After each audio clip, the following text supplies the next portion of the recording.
once again welcome you saints in this fourth Sunday in our liturgical calendar in Lent.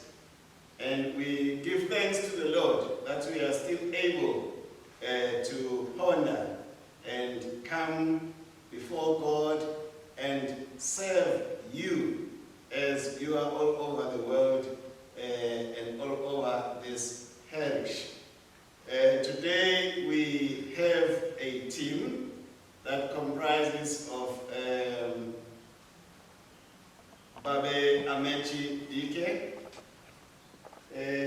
We also have Babe Chitioke Okeru, and we have Canon Taneile Zulu, and we have Reverend Francis Takis.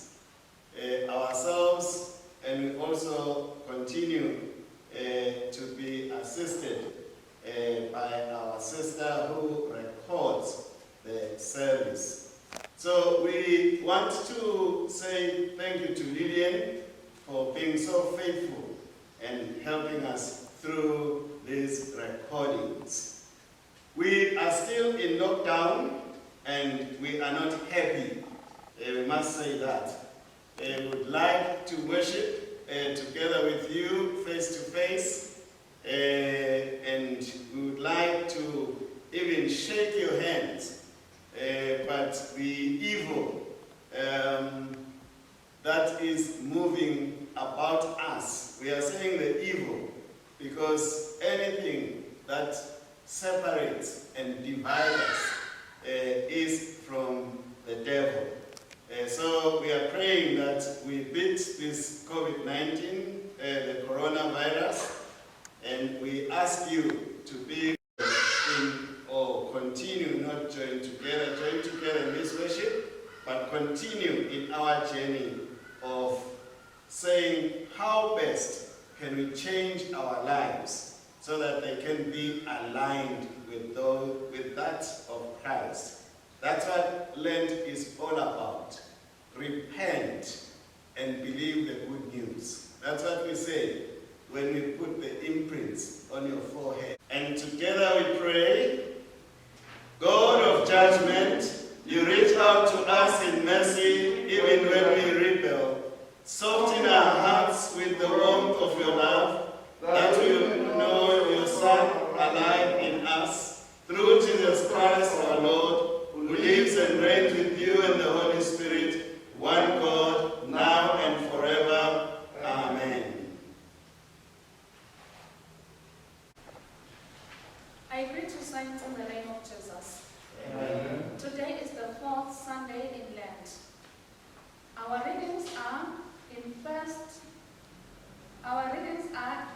in Numbers 21, verse 4 to 9, Psalm 107, verse 1 to 3 and 17 to 22, Ephesians chapter 2, 1 to 10, and the Gospel is John chapter 3, verse 14 to 21.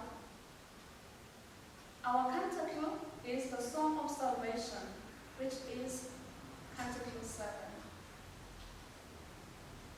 Our sermon topic is the time of Lent, a time to lift Christ up.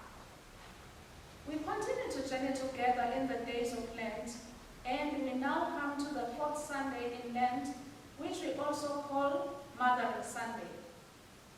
We at this time also celebrate mothers in the world around for the great role they play in our lives. Many of us today are strong Christians because of the consistent prayers of our mothers for us.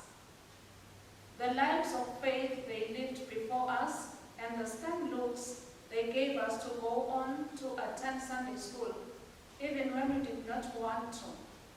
Indeed, we are truly grateful to God for the gift of mothers. As we continue to journey through the time of Lent, we have the stories of the day that remind us that God is high and lifted up. There is no other God like him. In the first reading, as Moses journeys with the children of Israel from Egypt to the Promised Land, They become a people of great grumbling and unbelief, that a short few days' journey becomes a 40-year journey, as God decides that because of their unbelief, they do not deserve to land in the promised land. So he takes a whole generation long of adults to first eventually die, and a new breed would enter into the promised land. Indeed, even Moses himself never got to step into this land flowing with milk and honey, but only saw it from afar. Let us be careful of the grumbling that arises from unbelief, for it can hinder our progress into God's promises for us. Due to their grumbling, we are told that Israel got to a stage whereby they needed the hand of God to save them whenever they were bitten by the wild snakes in the camp. Moses made a snake of bronze and elevated it, and all those who looked at the snake would be healed from the snake bite.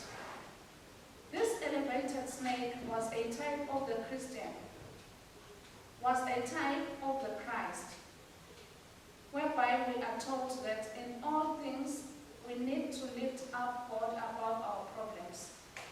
We need to let him arise and overcome on our behalf. We need to let God be the focal point of our lives. Lift him up so that he is visible to all around us, and they may look up to him and receive salvation. The psalm indeed encourages us to uplift God in our lives above the problems we face. That we must move away from the sin and look up to God, who will heal us from our diseases. Indeed, during the time of Lent, it is time for us to lift up God and look to him for the solutions to our life problems. He shall be lifted up. Yes, even now as we are faced with many challenges emanating from COVID-19, we need to lift God up and seek his face. And in everything, we need to lift God up. He shall be the one to give us a solution. As we look to isolation, ventilation, vaccination, lockdown, we may place God above all these things, that our efforts may not be in vain, but may have his hand upon them to make them successful. The epistle today reminds us that we ourselves were dead, but when we looked up to God, we were elevated with Christ. When we lifted God up and moved away from our sins, he too were lifted up and were saved, for God was lifted up. In our midst and in the midst of everything, our focal point has to be Jesus, because he is there to help us. It is by faith through grace that we have been lifted up with Christ into the heavens lines, and thus made not to become sinners, but to be seen as the righteousness of God through Jesus Christ. Indeed, the gospel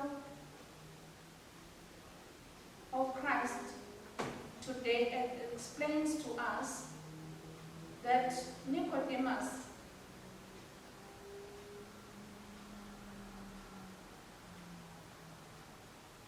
indeed in the gospel, Jesus Christ, after explaining to Nicodemus about being born again, explains that he would be lifted up like the serpent and would bring life to many. This being lifted up has three aspects to it that have meaning in our lives today. When being lifted up, Jesus Christ was referring to firstly his death on the cross, when men would see him and begin to understand the glory of God upon his life, as he hangs on the cross and offers up his life. The whole world may look up to him and be saved from their sins. faith we would also be built up and grace would be abound. The second point of being lifted up was that we would then be resurrected from the dead and make people aware that indeed he has power over them. Thus, those who look to him, as the Israelites looked at the bronze serpent, would be made alive again and taken out of sin. The final point was that he would then be lifted up and elevated to the heaven lines at the resurrection, giving us now a focal point of approaching God's throne, so we could have our prayers answered and our sins forgiven, so that we can truly inherit eternal life. So, in this fourth Sunday of Lent, may we seek to lift God up. May we seek to look up to God and be saved. May we elevate Christ in our lives. Our actions, our conduct, our speech, our love that way, when he is lifted up, the world may see him and be saved. We have no other God but him. So let us lift him up, exalt his holy name, and glorify him. Amen. Amen.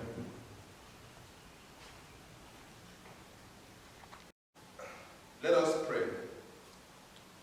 God our Father, in your unfailing love and goodness, hear us as we bring to you our prayers for the world and for all people. In this period of Lent, we come to you aware of our unreadiness for the enormity of Easter message. The Christ suffered and died for us and was raised, yet raised in glorious victory. Grant us healing in our souls, Lord, and in the souls of all who search for meaning in their lives. Lord, have mercy. Amen. We give you thanks for your beautiful word, for all its richness and complexity, and pray for better awareness of the needs of our planet and sensitivity to the conservation of its resources. We give you thanks for our senses, which enable us to enjoy the splendor of your word around us, a sight and the sense of flowers, the sound of bird song, the feeling of warmth from the sun. Lord, in your mercy, we pray for the health and vigor of your church on earth, for all who preach your gospel and have responsibility for the cure of souls. We pray for those churches that struggle to keep their doors open in an era when attendance and worship is poor and churches are closed. Grant them willing hands and sufficient funds to maintain regular worship to your glory. We pray for the diocese as it prepares to elect a new bishop, that your will be done, and especially for the elective assembly to be led and guided by you. Lord, in your mercy. Lord, we thank you that you have brought us safely thus far to this point in our lives. We thank you for the past, with gratitude for the people who cared for us in our infancy and childhood. Remembering particularly today our mothers, teachers who taught us in school and who shaped, and all who shaped us into the people we are. Giving thanks especially for those who showed us the way of Christ and helped plant our footsteps in his. Lord, in your mercy. We thank you for the present, for families and friends who support and surround us with your love, for the family of All Saints Parish, which sustains us and keeps us rooted in your love. Help us to be supportive to our friends, families, and neighbors, and sensitive to their needs. We ask your blessing in all who are at turning points in their lives, those preparing for marriage, those who have lost their jobs and face uncertainty, and all facing illness of infirmity. Give them courage and hope. Lord, in your mercy. We pray for the future, certain in the knowledge that you will continue to guide us and guard us throughout all things and bring purpose to our lives. Support us throughout times of ill health or doubt or trouble, and fulfill your promises to be with us to the end of the age. Remember the troubled nations of the world, praying for an end to warfare and for negotiations for peace throughout the world. Above all, we pray for an end to the scourge of corona and all the negative effects brought about by the many deaths and lockdown of life. Lord, in your mercy, we thank you, Father, for your many miracles of healing, and we pray for all who walk with the sick and infirm. We name in our hearts those we love who are in need of your healing touch. We pray that your blessing be upon them and those who love and care for them. I will pray that they may find encouragement and peace, that their sorrow and concern be transformed into comfort, and their loneliness be fellowship with you. Merciful Father, accept these prayers, request in the name of your Son, our Savior, Jesus Christ. Amen. Amen. Amen.